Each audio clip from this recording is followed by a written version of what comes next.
قبل أقل من سنة ظهرت الفنانة المصرية هالة صدقي مع توأمها يوسف ومريم لأول مرة في لقاء تلفزيوني مع الإعلامية منى الشاذلي، وده بعد تألقها في مسلسلها الرمضاني جعفر العمدة. وقتها مريم كانت بنوتة في منتهى الرقة والنعومة، إلا إنها صدمت الكل في أحدث ظهور ليها. أول زوج في حياة هالة صدقي كان رجل الأعمال مجدي ويليام، ما استمرتش كتير وأصرت هالة على الطلاق، وده بسبب ديانتهم المسيحية. موضوعهم بقى وصل لساحات القضاء، واضطرت هالة لتغيير ملتها من الأرثوذكسية إلى السريانية. والمفاجأة إن بعد وقوع الطلاق صرحت الممثلة المصرية إن الراحل البابا شنودة كلمها ليلة الفرح ونصحها بعدم إتمام الجوازة، وقالت: قال لي بلاش الجوازة دي. قلت له أنا بحبه، هيبقى كويس، أنا بحبه، ويأذيني ليه إذا كنت مش هأذيه؟ قال لي طيب أنا بقولك، ويا ريتني سمعت بنصيحته. سنة 2017 اتجوزت هالة للمرة الثانية من المحامي سامح سامي، وفي 2009 أنجبت توأمها يوسف ومريم. وقتها هالة كان عندها 48 سنة، وحالتها شكلت أمل كبير لستات كتير في سنها كانوا فاقدين الأمل في الإحساس بالأمومة،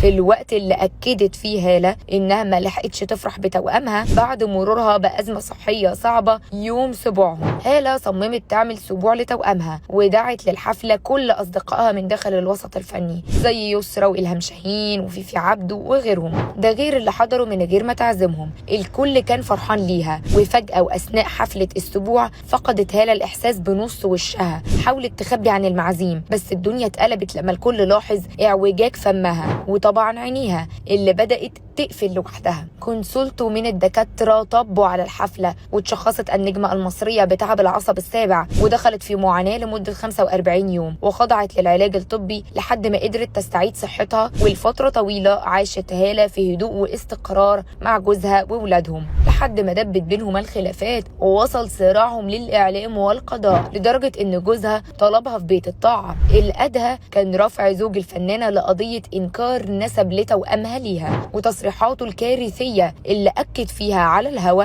إن حمل الفنانة حصل عن طريق بويضات امرأة تانية، لأن بويضات هالة غير صالحة لحدوث الحمل، وطالب بإجراء تحليل الDNA لإثبات إن الفنانة مش أمهم الحقيقية. إلا إن محكمة الأسرة رفضت دعوى الزوج وحكمت بحبسه شهر الامتناع عن دفع نفقة التوأم. وفي نوفمبر 2023 حصلت هالة على طلاقها رسميا من أبو أولادها، وشددت على إنها مش ناوية تعيد تجربة الجواز نهائيا. الملكة صفصف اللي جسدتها هالة صدقي في مسلسل جعفر العمدة كان الدور اللي اتصدرت بيه الفنانة الترند طول شهر رمضان الماضي، وفي الوقت اللي غابت فيه عن دراما رمضان 2024 رجعت اتصدرت الترند، ولكن مش بأعمالها، ده بسبب مقطع فيديو مثير للجدل نشرته مريم بنتها. هالة ظهرت في الفيديو مع توأمها يوسف ومريم وهم بيرقصوا على أغنية صبري قليل للفنانة شيرين عبد الوهاب، لكن أكتر حاجة لفتت أنظار الجميع كانت الطلة المثيرة اللي ظهرت بيها مريم. فجأة كبرت وبقت أنسة،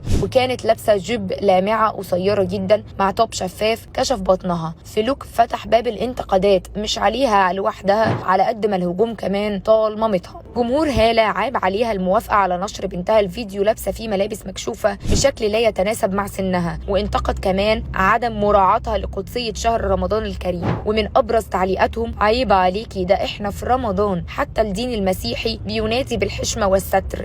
ايه ده؟ البنت كأنها طالعة من ملهى ليلي.